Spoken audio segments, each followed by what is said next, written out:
My dear brothers and sisters, how many of us have blamed every hardship, every delay, every sadness on black magic or the evil eye? How many sleepless nights have passed because fear whispered into our hearts, making us feel weak, helpless, and surrounded by unseen harm? But let me tell you something today. Fear is not from Allah. Allah did not create you to live in panic. He created you to live in peace, strength, and trust in Him. Today, let us talk about how to remove black magic and the evil eye, not through myths, not through magic, but through the power that created the heavens and the earth. Listen carefully, because what you are about to hear may change how you see your problems forever. Tawheed is the foundation of peace in the heart, because it is the complete and uncompromising belief that Allah alone controls benefit and harm, ease and difficulty, life and death. When a person truly understands Tawheed, fear begins to lose its grip, because the heart no longer runs toward people, objects, or unseen forces for protection.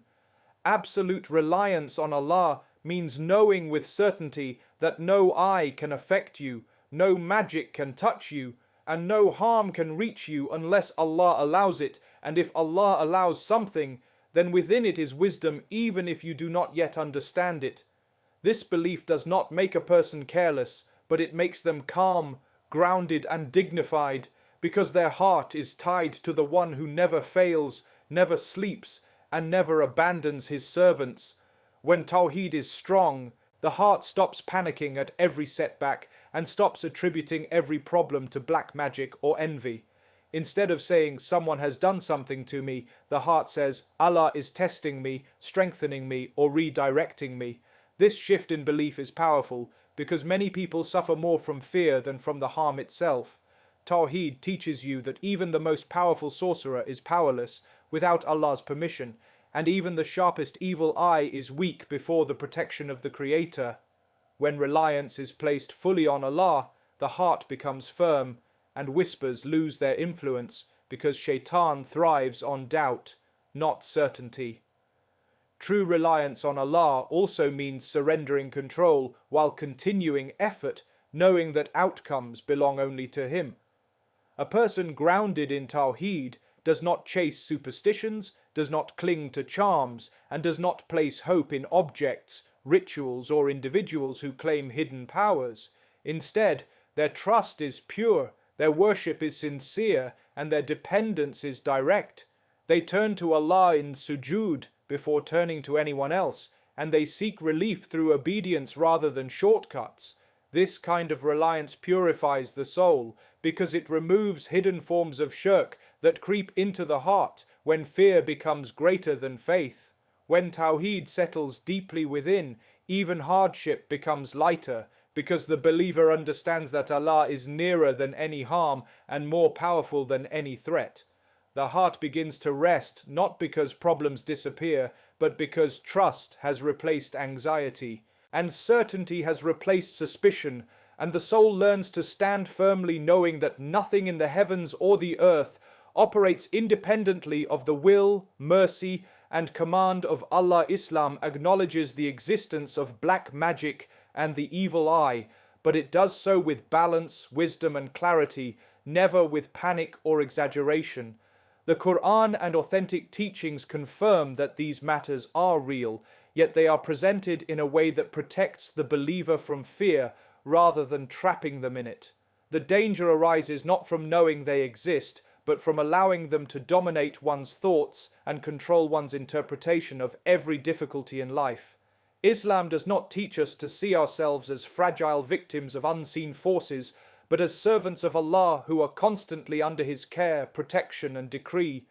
Black magic, though real, is limited, restricted, and entirely dependent on Allah's permission. It is not an independent force roaming freely in the world, nor does it possess the power to override divine will. Those who practice it are sinful and misguided, but even they cannot benefit or harm except by what Allah allows. This understanding prevents the heart from magnifying the threat beyond its reality.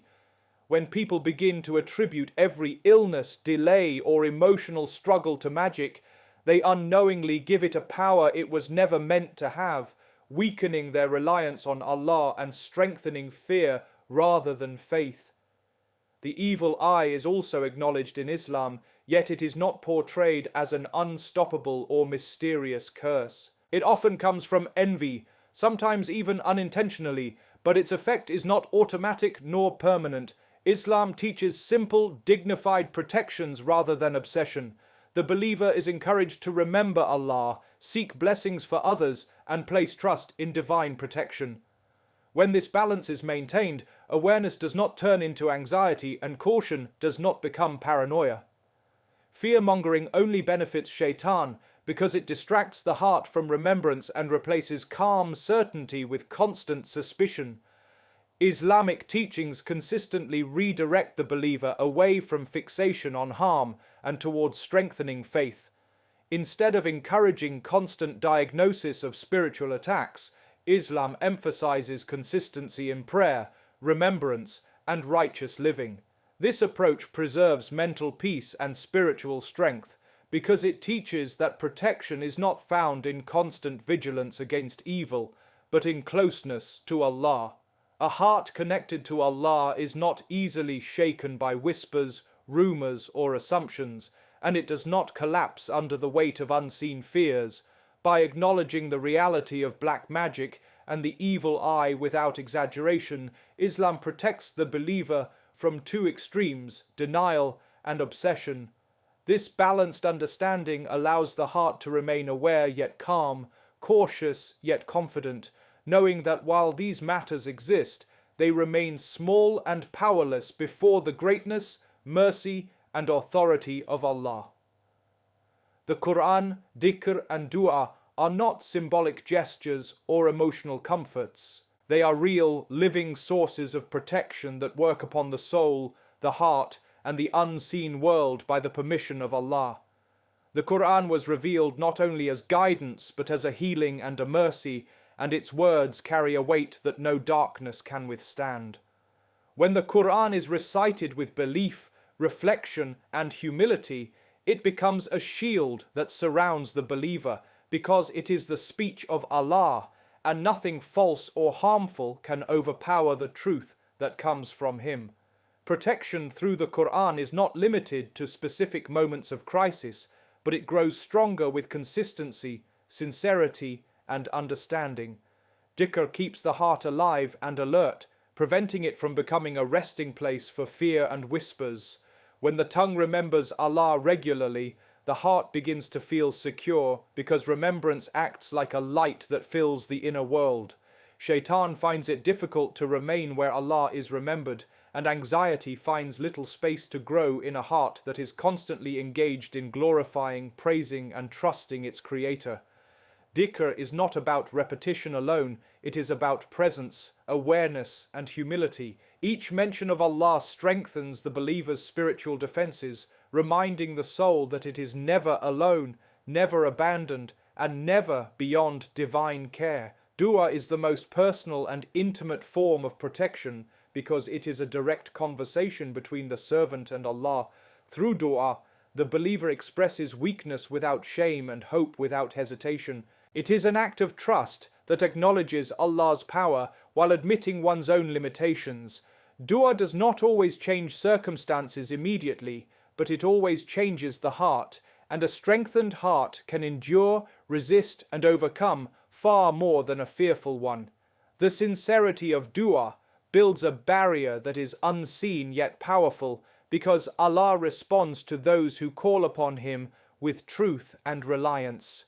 Together, the Quran, dhikr, and dua create a spiritual environment in which harm struggles to survive. They purify the space around the believer, not through noise or display, but through quiet certainty and consistent connection. When these acts of worship become part of daily life rather than emergency responses, protection becomes continuous rather than reactive, and the believer walks through life grounded in faith, surrounded by remembrance, and supported by a connection that no unseen harm can penetrate. Consistency in worship is one of the strongest forms of protection a believer can have, because it builds a steady relationship with Allah that does not depend on circumstances or emotions. Worship performed regularly, even if it feels simple or routine, creates a spiritual structure that holds the heart together during times of ease and hardship alike. When prayer, remembrance, and obedience become part of daily life, they form a shield that is reinforced over time, making the believer less vulnerable to sudden fear, whispers, or unseen harm. It is not the intensity of occasional worship that offers the greatest protection, but the reliability of returning to Allah again and again. Regular prayer anchors the believer's day around moments of connection with Allah, preventing the heart from drifting too far into neglect or anxiety. Each salah renews awareness of divine presence and reminds the soul of its purpose. When worship is consistent, the heart does not wait for problems to arise before turning back to Allah, because it is already connected. This ongoing connection weakens the influence of shaitan, whose efforts are strongest when worship is neglected and remembrance is rare. A heart that bows regularly is a heart that remains humble, alert, and protected. Consistency also disciplines the soul, teaching patience, commitment, and trust. When a believer continues worship even when motivation is low or distractions are many, it strengthens sincerity and reliance on Allah rather than on fleeting feelings. This discipline creates resilience, making the believer less reactive to fear-based thoughts and less likely to interpret every difficulty as a spiritual attack. Over time, steady worship trains the heart to respond to hardship with prayer rather than panic, and with trust rather than suspicion. Acts of worship performed consistently also cleanse the spiritual environment around the believer. A home in which prayer is established and Allah is remembered regularly becomes a place of tranquility, because angels are drawn to remembrance and mercy flows where Allah is obeyed. Neglect, on the other hand, creates emptiness, and emptiness invites whispers, doubt, and unrest. Consistency fills that space with light, leaving little room for fear to grow. Through consistent worship, the believer's relationship with Allah deepens, gradually and naturally. This depth provides protection not through constant alertness, but through calm certainty. When the heart knows where it stands with Allah, it is not easily shaken by unseen concerns or external pressures, because its strength comes from repetition, sincerity, and a daily return to the one who controls all affairs. Avoiding shirk, superstition, and false healers is essential for preserving the purity of faith and protecting the heart from spiritual harm that is far more dangerous than any black magic or evil eye. Shirk often does not appear openly, but creeps into belief subtly, especially during moments of fear and desperation. When a person begins to believe that an object, a person, or a ritual has independent power to protect or harm, reliance slowly shifts away from Allah. This shift weakens the heart because it places trust in creation rather than in the Creator, and anything that pulls the heart away from Allah creates vulnerability rather than protection. Superstition thrives where knowledge is weak and fear is strong. People may begin to connect unrelated events, interpret ordinary hardships as signs of hidden forces, or believe that specific objects, colors, or actions bring misfortune or safety. Islam came to liberate the human mind from such chains, replacing uncertainty with clarity and fear with trust. When superstition enters faith, it clouds judgment and distracts the believer from sincere worship, leading them to chase imagined threats instead of strengthening their relationship with Allah. This constant suspicion unsettles the heart and opens the door to anxiety rather than peace. False healers exploit fear by presenting themselves as possessors of secret knowledge or exclusive spiritual access. They often use religious language to appear trustworthy while encouraging practices that have no basis in Islam. Some demand objects to be worn, symbols to be hidden, or rituals to be performed, slowly shifting the believer's dependence away from Allah. This dependency is dangerous because it replaces direct reliance on Allah with attachment to individuals who cannot control, benefit, or harm. Islam emphasizes dignity in faith, teaching believers to turn directly to Allah without intermediaries who claim unseen authority. Protecting oneself from these dangers requires knowledge, awareness, and sincerity. Learning the boundaries of Islamic belief strengthens the heart and prevents confusion during difficult times. A believer who understands that Allah alone heals, protects, and decrees outcomes will not be easily swayed by promises of instant cures or dramatic claims. This understanding restores balance, allowing the believer to seek help through lawful means while maintaining complete reliance on Allah. When shirk, superstition, and false practices are removed from belief, the heart becomes lighter and clearer. Faith becomes simple, sincere, and strong, rooted in trust rather than fear. This clarity strengthens spiritual protection because a heart firmly attached to Allah does not need charms, rituals, or intermediaries to feel safe, and it remains steady even when faced with uncertainty or hardship. Hope, healing, and trust in Allah's mercy are essential pillars of faith that sustain the believer through moments of pain, fear, and uncertainty. Islam does not teach despair, nor does it allow the heart to believe that suffering is a sign of abandonment. Allah's mercy is vast, continuous, and closer to the believer than their own breath, even when circumstances appear heavy. When hope is nurtured, the heart remains open to healing, because it understands that no difficulty is permanent and no hardship exists without wisdom. This awareness softens pain and prevents the soul from sinking into hopelessness. Healing in Islam is not limited to the body. It includes the heart, the mind, and the spirit. Sometimes Allah heals by removing hardship, and sometimes He heals by granting strength to endure it. Both forms of healing are acts of mercy. Trusting Allah means accepting that His timing is perfect even when answers feel delayed. This trust protects the heart from frustration and resentment, allowing patience to grow where panic once lived. A believer who trusts Allah's mercy understands that what is withheld may be as beneficial as what is granted, and that unseen protection often accompanies unanswered prayers. Hope transforms the way a believer experiences trials.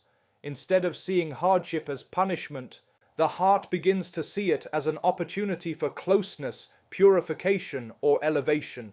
This perspective does not deny pain, but it gives pain meaning. When hope is rooted in Allah's mercy, it does not fade with circumstances, because it is attached to the one whose mercy does not diminish.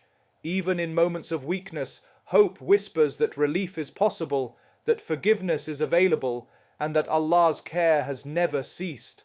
Trust in Allah's mercy also encourages the believer to continue turning to Him despite mistakes and shortcomings. It removes the illusion that one must be perfect to be worthy of divine help.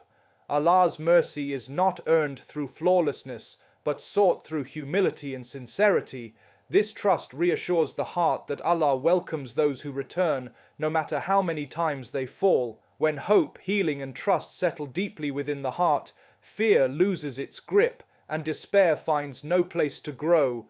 The believer learns to move forward with calm confidence, knowing that Allah's mercy surrounds every moment, carries every burden, and gently guides the soul through every test. My dear brothers and sisters, when we step back and look at everything we have spoken about, a clear picture emerges. Protection, healing, and peace were never meant to be complicated or fear-driven. Islam does not leave the believer trapped between unseen threats and constant anxiety.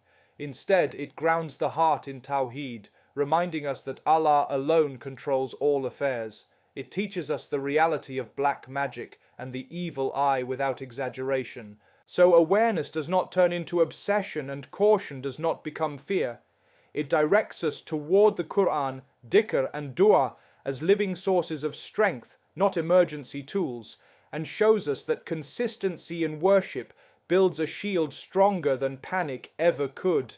We are reminded that true safety is not found in charms, rituals, or people who claim hidden power, but in sincere reliance on Allah and clarity of belief.